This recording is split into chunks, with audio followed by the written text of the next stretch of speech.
And there's the front of Westminster Abbey, all cleaned up.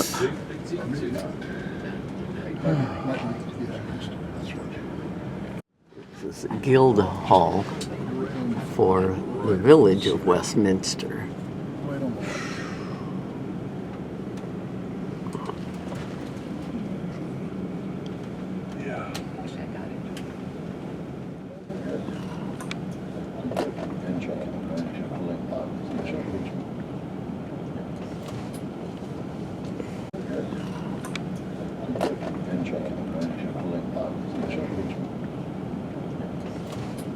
Lincoln. Well, there it is. Want to rejoin the EU. Going to be coming up here, so this is perfect. We're going to get them have a lovely opportunity for them to really scream and yell. So just ahead, if you see the flashing blue lights, that's somebody important. London School.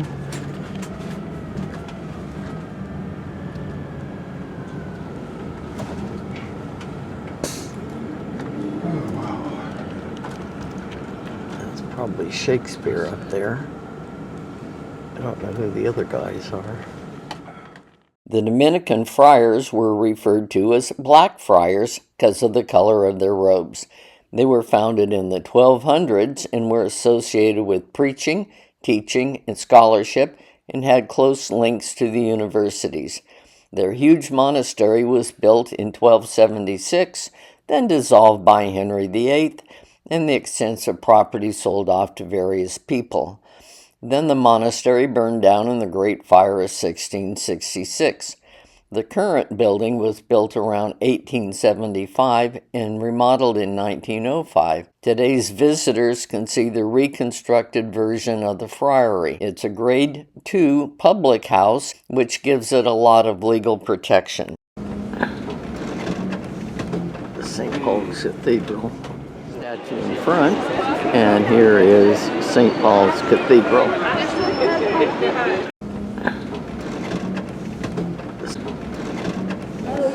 We're inside of St. Paul's. This is a baptismal font.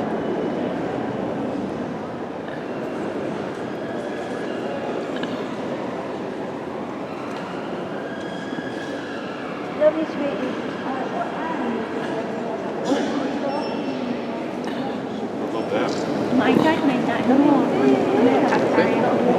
yeah, when they were not bouncing around and doing other kinds of things, they would play with shrapnel and make things. It sets the heart to throbbing and fills the heart anew. And I think he must have bought that to give to someone back home. And that was crushed at the bottom as well. So bless him. That's a beautiful story. That is really This is a great west door.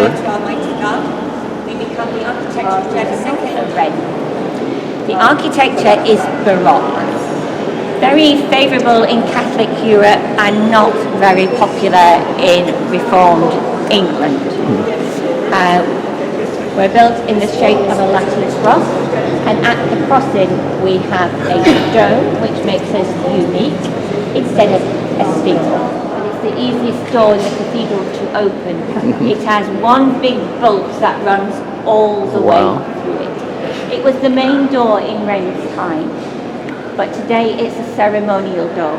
So I'm afraid only the VIPs get to come in and go out of this door. They were a band of brothers during World War I and disbanded, and World War II, we know it's coming, it's on its way, and so they are formed again. Are to remember the devastation of World War I, she said. One gentleman has his through. So the dome that you see on the inside is not the dome you see on the outside. But there's not one dome up there, there's actually two. And he constructed. So, where are we now? We're in the east end of the cathedral. Anne probably told you about a bomb that came through the roof during the Second World War. It was just in front of this baldacchino here, came through and completely destroyed the area. You can see some of these photos here. It's really good. You come prepared. The chapel was rebuilt, and in 1958, that was when this part of the chapel was reconstructed and commissioned as the American Memorial Chapel. And everything that you see around in this chapel has some relation to America's history, and I'll just talk a little bit about some of those things. The ones I know off by heart is on this left-hand side panel, top right, you've got the Green Eagle, that's New York. In the center panel, just on the right-hand side, you can see a white star with a blue background, that's the Lone Star of Texas. Above that is Florida, which is some palm trees. Every time I ask everyone to look for Florida here in the chapel, they're always looking for Mickey Mouse. But Anne's got a little map here that tells you where every single, which crest matches which state. They got for California, Trojan. Trojan I know is USC. Trojans. There's a rocket from the 1960s. Life there, and you've got the US troops starting off in Washington there, and you can see, is that the Capitol building? Does anyone know? Yes. The Capitol. You've got the soldiers marching across and ended up at St. Paul's Cathedral. They didn't all come here, but you've got Big Ben there, you've got Westminster Hall, and it's just a beautiful piece of painted artwork. Calligraphy. Beautiful. And I think, what does it say here? It has 28,000 names of all of the US soldiers that were based here in Britain during the Second World War, who died in action. So you'll see some of those names as we go through the book. Now, where's my beautiful assistant, Mike? If you want to just come around here, sir. And just to note, so this book was commemorated by Nixon and Queen Elizabeth, 1958. And so Queen Elizabeth was stood on this side. No, Queen Elizabeth was stood where you are, Mike. So, we're going to turn to the page that we were on. So me and Mike prepared this for you guys so you can see this here. So today, we were on page 127. So we were on F.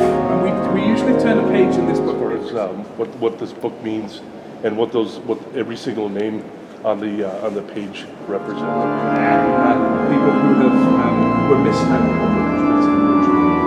and it's a pleasure to be able to be part of that team that did write the names in when a new name came and was lost.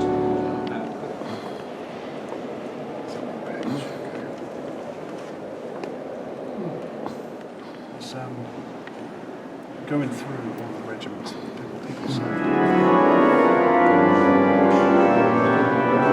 Turning a page.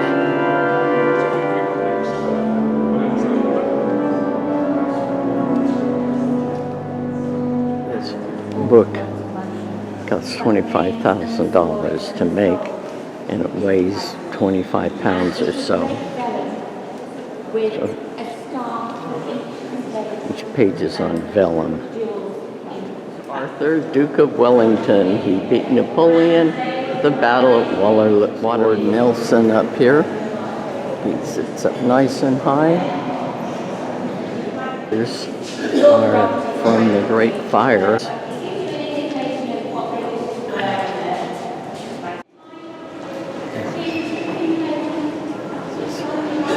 Lord Rodney, Vice Admiral of England.